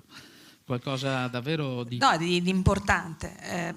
Allora, innanzitutto appunto faccio parte di questo osservatorio sui consumi privati in sanità della SDA Bocconi. che ormai ha compiuto 10 anni, di cui fanno parte sia erogatori privati, grandi, piccoli, innovatori, più tradizionali, eccetera, ma diciamo dalle cooperative di farmacie al grosso privato accreditato lombardo, eccetera. E dall'altra appunto invece tutta la parte diciamo della sanità integrativa, quindi sia fondi come Saninveneto di natura contrattuale, sia fondi di natura aziendale, sia società di mutuo soccorso, sia compagnie assicurative e quelle che vengono chiamate TPA, cioè le società che vendono servizi ai fondi sanitari integrativi per il convenzionamento, per la liquidazione, per i servizi di liquidazione, eccetera, che possono essere eventualmente esternalizzati. È qualcosa di unico in Italia, nel senso che appunto è un luogo unico in cui appunto tutte le varie componenti, vari attori di questo sistema stanno insieme, si parlano. Un grosso lavoro è stato fatto su una comune vocabolario e costruzione proprio di senso, e il pubblico è sempre invitato, viene, abbiamo avuto regioni, abbiamo avuto ASLA, iscritti, e poi appunto invitiamo spesso appunto anche proprio attori pubblici per dialogare. Venendo appunto invece all'esperienza diciamo del Veneto, è veramente importante perché ecco, se mi date un minuto per capire, per spiegarvi appunto la complessità di quello che state facendo e anche spiegare un po' quello che diceva appunto il dottor Vigato. Adesso dobbiamo anche noi conoscerci, provare, sperimentare insieme. La sanità integrativa è un settore veramente complesso, perché voi dovete pensare che è fatto da 3 blocchi sostanzialmente. Un primo blocco che è quello delle relazioni industriali di voi, che funziona con determinati obiettivi, determinate logiche, determinate regole. In mezzo, come intermediazione, poi questo chiaramente è una scelta da parte dei fondi sanitari integrativi, esiste tutto un blocco di fornitori di servizi che vanno dalla polizza assicurativa collettiva al servizio appunto di convenzionamento o di servizi amministrativi, che si può decidere o meno appunto di internalizzare o esternalizzare, ed è ancora un altro mondo. E poi c'è anche il mondo ad esempio delle società di mutuo soccorso, quindi ulteriore mondo. Terzo settore, non ultimo ma fondamentale, è quello della sanità, dove la sanità c'è dentro sanità privata e sanità pubblica, che chiaramente anche loro si muovono in base a obiettivi, logiche, regole diverse. Quindi è una catena molto lunga, molto difficile, molto complessa da mettere in connessione in modo fluido. Ecco.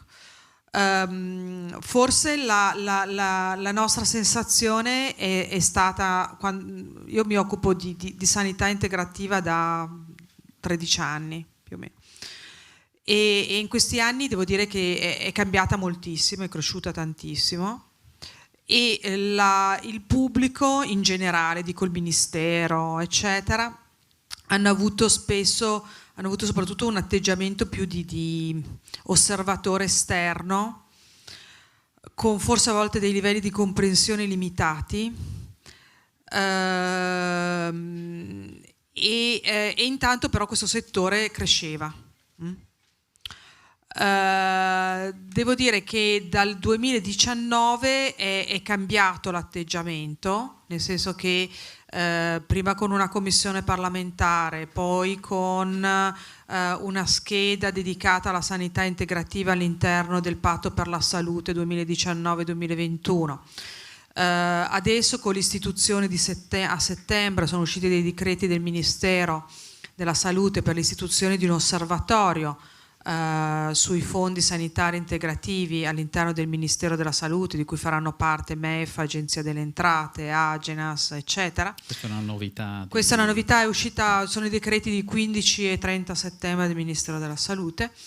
Allora, è chiaro che l'atteggiamento è sempre un po' appunto di conoscerci e forse a volte anche un po' di timore, perché forse c'è l'idea di vivere la sanità integrativa come un fallimento dell'universalismo dell'SSN.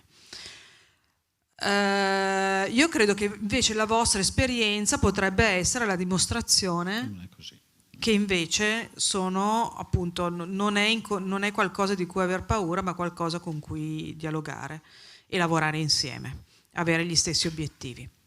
E quindi credo che veramente questa sperimentazione che appunto di cui parlava il dottor Vigato è veramente importante, proprio anche potrebbe avere appunto anche un messaggio a livello nazionale per far capire le modalità di lavoro, perché poi anche voi avete la vostra impostazione che non è quella che si può sempre ritrovare in altri contesti, che è importante. E quindi cioè veramente non lo so come dire, da usare con esatto. No, è qualcosa di importante che state facendo, Azienda Zero, Regione Veneto e voi, e da fare bene. Ecco, per usare le parole di uno psicologo direbbe entriamo nella logica del win-win, come ci dicevamo l'altro giorno, nel senso che ci sono vantaggi per tutti. Tutti, e che vanno chiaramente trovati, vanno assestati. È chiaro che ad esempio quello che accennava prima del CEO, appunto il dottor Vigato, è importante, perché uno dei grossissimi problemi è il linguaggio comune, è riuscire a trovare, forse il fascicolo sanitario elettronico potrebbe essere lo strumento da cui passare, che dovrebbe forse aiutare in tutto questo. Il mio sogno, se posso dire, è che sapete che nel fascicolo sanitario elettronico è passata una norma appunto nel 2022 in cui è previsto che tutte le prestazioni anche erogate dal privato siano riportate nel fascicolo sanitario elettronico. Quindi in questo momento questo cosa vuol dire? Che anche il pubblico potrà vedere che cosa fa il paziente al di fuori dell'SSN e viceversa. Il mio sogno sarebbe che venisse aggiunto una casella in cui si dice la fonte del finanziamento di quella prestazione: SSN, sanità integrativa, out of pocket. Già questo consentirebbe di avere un'idea, ma credo utile per tutti gli attori del sistema, di che cosa succede, di come si muovono le persone e di quali possono essere appunto le aree di integrazione, di collaborazione, eccetera, eccetera. E perché diventa tutto molto trasparente e molto chiaro di quello che succede, perché oggi questo invece cito il mio collega Mario Del Vecchio, che forse appunto qualcuno di voi conosce, è come l'ubriaco che cerca le chiavi di casa sotto la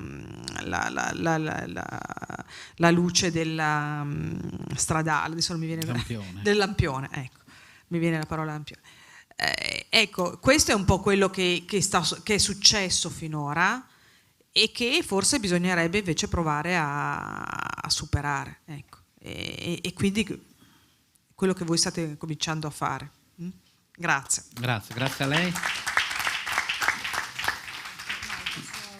Sì, forse ce n'è anche un altro microfono che non vedo più. Grazie. Allora, prima poi di fare un altro giro, diciamo, di conclusione anche su quello che ci portiamo a casa da questa esperienza di oggi, di questo terzo bilancio sociale, volevamo presentarvi questo progetto Costruiamo Buoni Pensieri, seguito dal psicoterapeuta Oscar Miotti, come già accennato. Da dove cominciamo allora? Cominciamo nel dire che dallo psicologo si può andare perché si sta male, ma si può andare anche perché non si sa come si sta, per scoprire come si sta, ma si può anche andare, se si sta bene, per stare benissimo. Certo, allora hai tratteggiato tutte le possibilità per le quali si può andare dallo psicologo, no? Ma il titolo è particolarmente carino, è Costruiamo buoni pensieri, cioè se noi abbiamo pensieri un po' neri non andiamo a lavorare volentieri, o comunque ci portiamo pensieri pesanti da casa, oppure se siamo al lavoro e non interagiamo in maniera ottimale con i nostri colleghi, con il nostro capo, oppure se siamo dei titolari di azienda, non andiamo d'accordo con i nostri dipendenti, allora poter avere dei pensieri buoni, questo è un vantaggio. E poi è vero che dallo psicologo non necessariamente, come hai detto tu, si va quando c'è un problema, si sta male, no? Oppure c'è lo stigma purtroppo che si va quando uno è un po' fuori di testa. Non è più così, è più un operatore del benessere lo psicologo più che l'operatore della malattia. Certamente. E quindi a un certo punto arriva questa proposta di Sani in Veneto, no? Una proposta anche qui, possiamo dire rivoluzionaria, no? Che apre davvero i cancelli a questa possibilità, dandola, l'abbiamo ascoltato anche dalle interviste, dove anche il partecipare con lo sportellista a questi temi poi è un aiuto, no? Per dire c'è anche questa possibilità. Io ho ascoltato nel complesso le interviste ed era bello come viene sdoganata la figura dello psicologo anche da parte degli operatori, no? È proprio un tendere la mano alle persone. Assolutamente. Per esempio c'è stata una bella esperienza a proposito degli operatori e degli sportellisti. Abbiamo fatto un'esperienza di formazione a Vicenza dove ci siamo presi cura dello stress che hanno gli sportellisti stessi quando incontrano delle persone che vanno a chiedere il rimborso delle prestazioni, perché si portano dietro tutta la sofferenza e lo sportellista accoglie anche questa sofferenza, e quindi abbiamo fatto un lavoro con loro, un po' di desensibilizzazione e questo ha permesso poi degli ulteriori invii a noi. Però mi sono perso la domanda, Luca, mi scuso. No, più che una domanda era la considerazione su questo rapporto che c'è poi di sdoganamento della professione. Io ci aggiungo la domanda anche, allora diciamo un po' i numeri di come sta andando questa esperienza. Sta andando bene, abbiamo centinaia di richieste, ma anche poi percorsi che continuano. Ecco, io volevo dire una cosa però su Sani in Veneto. Diciamo che noi rispetto al convenzionamento dei privati, ecco, Sani in Veneto in qualche maniera rappresenta una forma di convenzionamento. Noi abbiamo parecchi psicologi che si sono convenzionati, non hanno fatto un bando, ma comunque noi, io e la collega che segue questo progetto, facciamo una valutazione sulle attitudini che loro hanno e soprattutto abbiamo fatto una scelta che siano persone in grado di usare delle metodiche veloci e molto incisive come la terapia delle MDR. Diremo che quest'anno noi psicologi abbiamo avuto il bonus psicologo, ma a differenza di quello statale che ha delle risorse limitate, ecco, qui abbiamo un fondo che ha voglia di investire.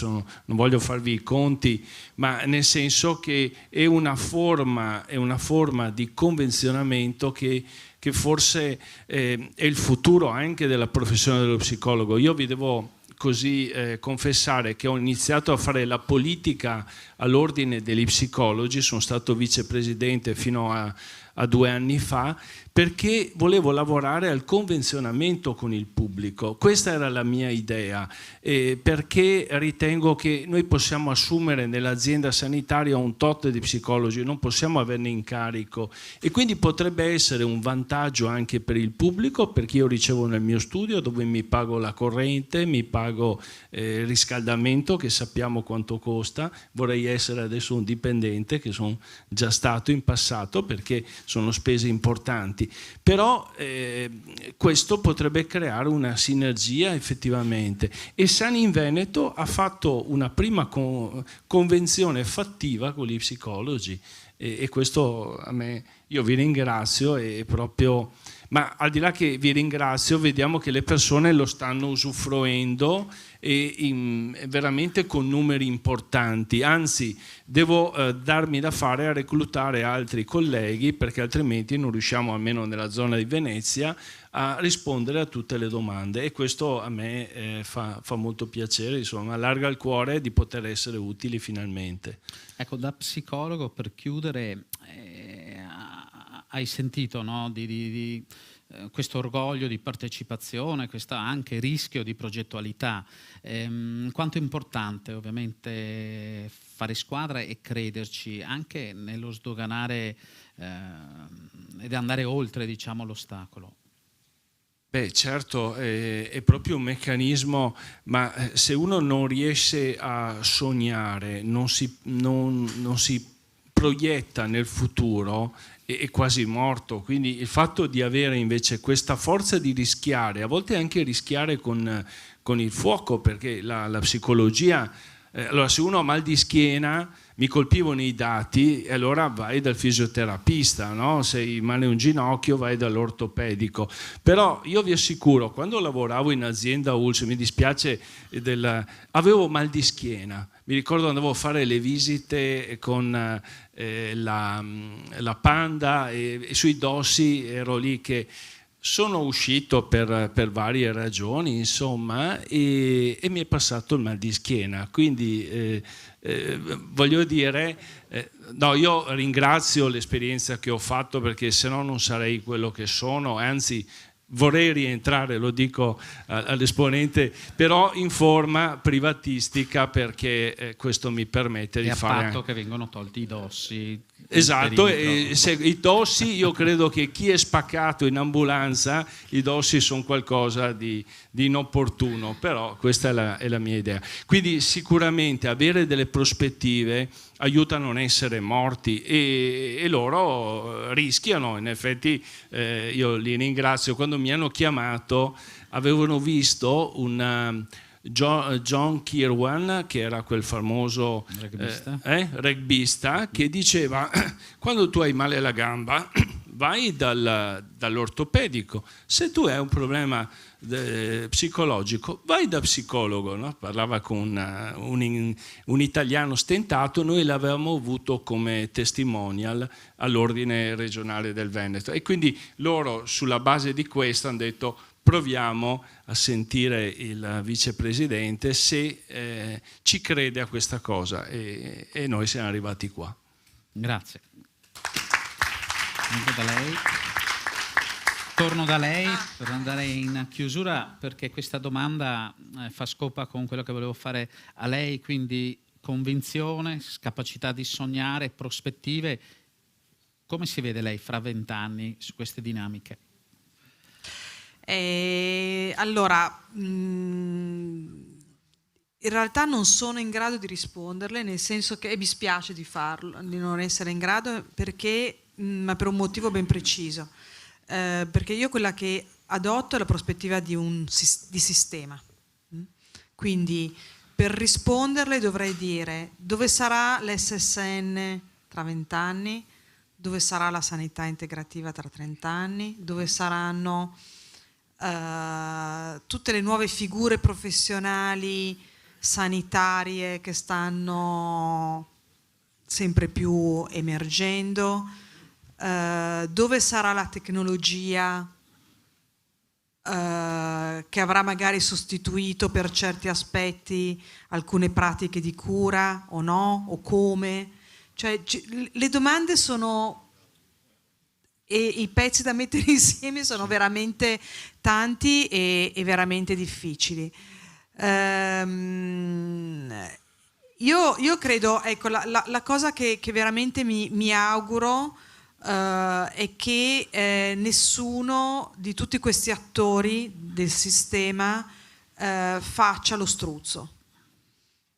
sotto la sabbia. Ecco, questo è veramente il mio augurio, e secondo me la condizione perché appunto si costruisca qualcosa di importante, e tra 20 anni appunto potremo dire forse abbiamo costruito veramente un sistema organico e integrato tra le varie risorse che ci sono sul territorio a disposizione. E quindi ci vuole, io credo, appunto coraggio da parte di tutti gli attori. Questo, non ho risposto alla sua domanda, ma perché è veramente difficile, cioè, spero di aver spiegato perché è difficile rispondere.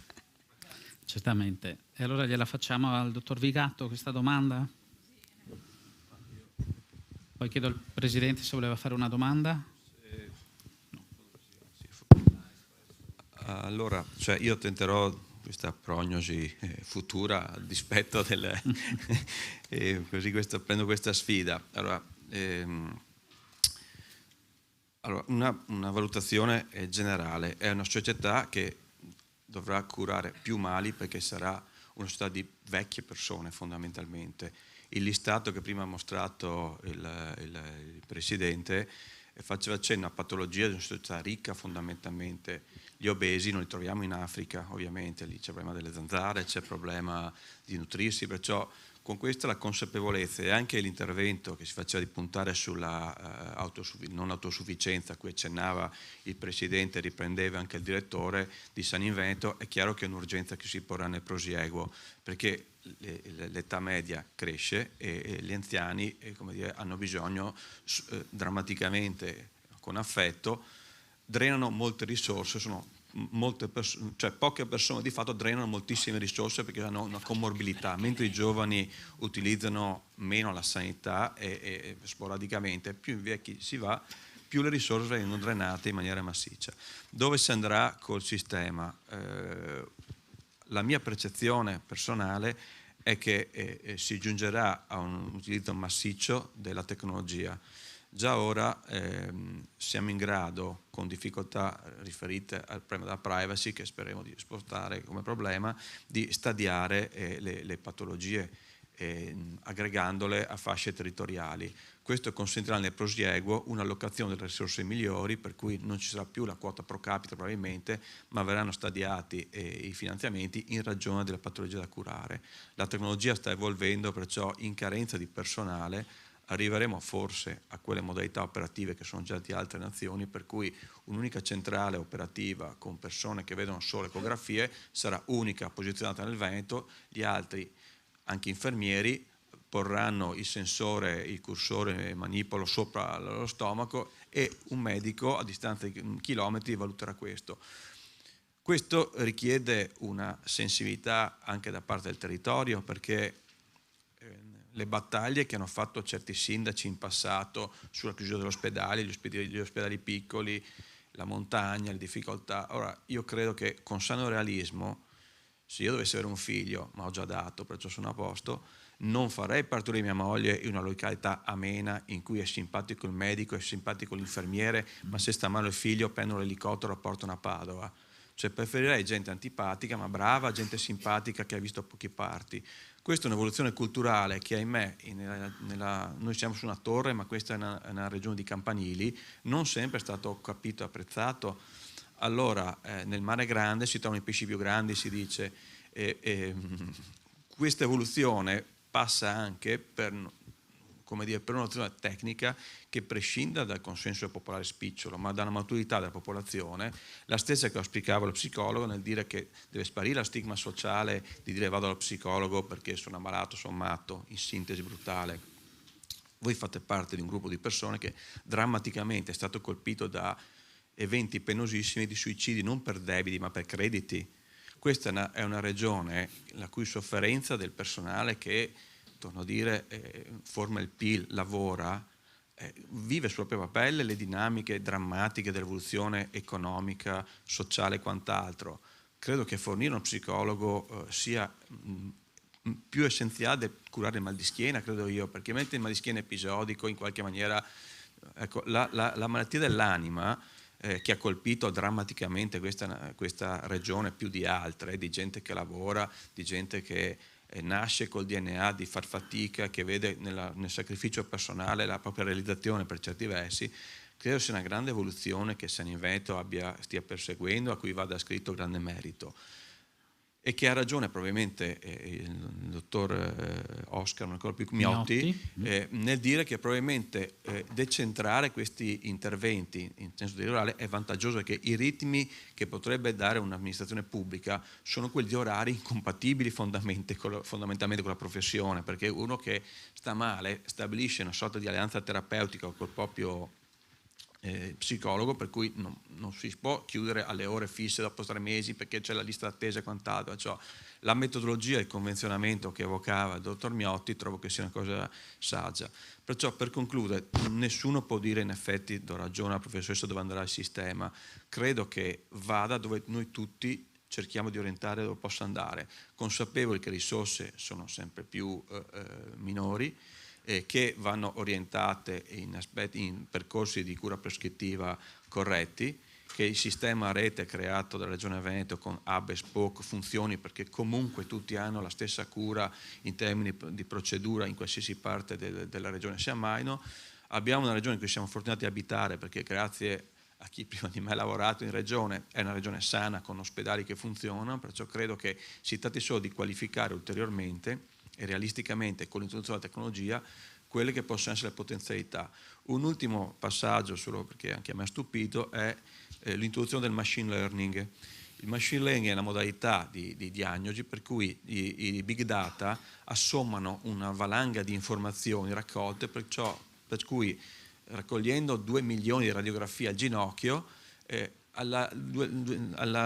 dopo il milione, quella che si fa dopo valuta in maniera velocissima il milione di radiografie fatte prima e dà già una diagnosi orientativa. Questo permetterà probabilmente di rivalutare anche le modalità operative, per cui i medici faranno solo esclusivamente i medici / tecnocrati, agli infermieri probabilmente verrà richiesto di esercitare parte dell'arte medica o nelle attività che hanno anche negli atti medici, perché si deve fare il conto con le persone che si hanno. Anche la volontà della Regione Veneto di evolvere gli OS, dando loro delle responsabilità più impegnative, era nell'ordine di dire: guardiamo con sano realismo a quella che è la situazione e come Regione Veneto cerchiamo di attrezzarci per governare l'evoluzione. Ecco, tutti sforzi, sperimentazioni, attenzione che la Regione Veneto e la Giunta sta facendo nell'ottica di salvaguardare la struttura pubblica. C'è una DGR anche che traccia la via, no? Sì, c'è la DGR, c'è la volontà politica di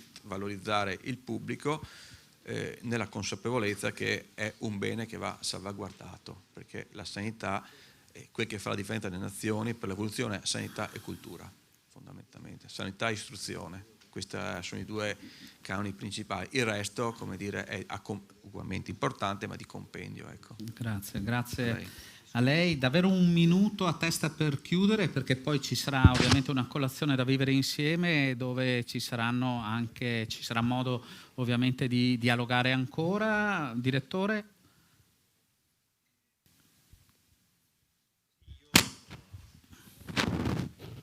Sì, in realtà poi vi lascio spazio all'ultimo minuto, era più per la chiusura, però magari lo riporto adesso. Io volevo ringraziare comunque tutti i relatori, perché per noi, Fondo di Assistenza Sanitaria Integrativa, è molto importante avere degli esponenti della Regione, dell'azienda ULSS, ma anche sicuramente dei rappresentanti degli psicologi, qui a dialogare per la miglior forma di integrazione. Logicamente oggi c'è stato un ottimo sviluppo di temi, di spunti. Siccome vedo molti addetti ai lavori, non pretendiamo di aver spiegato oggi in 10 minuti, in un quarto d'ora, la complessità di questi temi.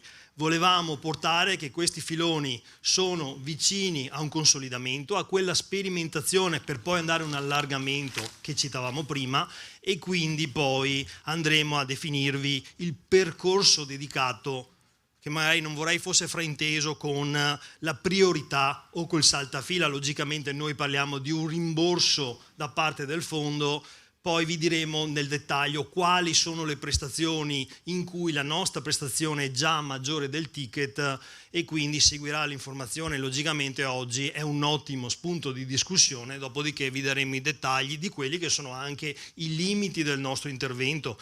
Quindi ben venga, e io ringrazio perché per noi è il primo anno in cui abbiamo un dialogo vero e anche le nostre parti sociali sono coinvolte, sono loro a darci la direttiva, ecco. Però vi lascio l'ultimo minuto di spunti per il futuro, perché noi siamo sempre molto attenti a quello che può essere una lettura anche di altri soggetti. Ok, ci siamo. Cade a pennello il suo intervento prima di chiudere, perché cominciando da Oscar Miotti, insomma, in un minuto cosa ci portiamo a casa da questo bilancio sociale di San in Veneto? Ci portiamo avanti, ci portiamo a casa proprio questa consapevolezza che il fondo sta lavorando nella direzione di sperimentare, di implementare anche delle prestazioni che non erano comuni, e mi riferisco a quelle psicologiche ma anche per esempio a quelle sociosanitarie, no? Noi abbiamo avuto paura, parlo degli operatori così della sanità, che il sociosanitario che caratterizzava il Veneto si stesse spostando verso l'ospedale, no? Sono d'accordo con il direttore che è importante che ci siano degli ospedali di qualità e non disperdere le risorse, perché dobbiamo essere nel territorio, però alcune specialità devono essere nel territorio, la psicologica, il sostegno per esempio alla natalità, alla gravidanza, ecco, quelli sono aspetti che noi non possiamo lasciare solo all'ospedale, ecco, avere un equilibrio di un certo tipo. Grazie. Professoressa Marianna Cavazza. Ma sicuramente, ecco, la cosa vista anche dall'esterno, diciamo, di come funziona in generale la sanità integrativa, ecco, credo che la cosa che mi porta a casa è il valore aggiunto della territorialità, cioè del fatto appunto di lavorare in un territorio che si conosce bene, di cui si conoscono appunto i fabbisogni, anche appunto il discorso che si faceva prima il dottor Vigato sull'importanza dell'intervento psicologico in una regione come questa, con tutto quello che è successo. Credo che appunto questo sia una marcia in più che questo bilancio sociale dimostra appunto di utilizzare e sfruttare al meglio. Grazie. Dottoressa Trabuio, vogliamo dire due cose? Sì, no, allora noi confermiamo la piena disponibilità, magari appunto come dicevamo partiamo piano, partiamo un po' con una sperimentazione e speriamo anche che i tempi siano diversi, nel senso che la pandemia e quant'altro sia una cosa passata, per cui anche un'azienda sanitaria abbia le risorse sufficienti per poter ampliare un'eventuale collaborazione che è auspicabile, insomma. Grazie davvero di cuore. Dottor Vigato, in conclusione? Io non posso che rinnovare la gratitudine per l'invito, lo faccio, torno a dire, anche a nome dell'assessore, mi farò l'attore di questo effervescente clima di entusiasmo, ma anche di volontà fattiva di portare a casa come risultato ulteriori servizi per chi lavora nel territorio. Vogliamo appunto, come diceva la collega, sperimentare insieme questa nuova via. Lo facciamo con umiltà, un po' sotto traccia, perciò oggi abbiamo per certi versi, così per dare anche un lancio pubblicitario tratteggiato a quel che già dovrebbe trovare formalizzazione nei prossimi mesi. L'impegno della Regione c'è tutto, quello dei colleghi pure. Abbiamo trovato in San in Veneto interlocutori operativamente presenti, perciò non posso che ringraziarvi. Ecco, vorremmo coronare questo impegno reciproco, mettendo solo come attenzione il fatto che, essendo noi soggetto pubblico, quegli equilibri e quell'aspetto ecumenico che dobbiamo avere nell'offrire tutto a tutti, ecco, dovremmo tenerlo in considerazione. Perciò quando dovreste vedere in noi delle lentezze è perché dobbiamo ponderare, proprio per rispetto che dobbiamo a tutti i cittadini, le risorse pubbliche che andranno a chi è più capace come San in Veneto, ma che non possono escludere anche gli altri soggetti, perché ovviamente l'universalità del sistema sanitario impone anche lo sia anche rivolto anche verso l'attività di queste prestazioni aggiuntive fondamentalmente. Ecco, ciò io vi ringrazio nuovamente dell'invito a titolo personale e a nome dell'assessore. Ecco, grazie. Grazie a lei, grazie a tutti i nostri relatori e soprattutto grazie a Saninveneto e grazie a voi che avete dato valore con la vostra presenza al bilancio sociale di quest'oggi. Grazie ancora.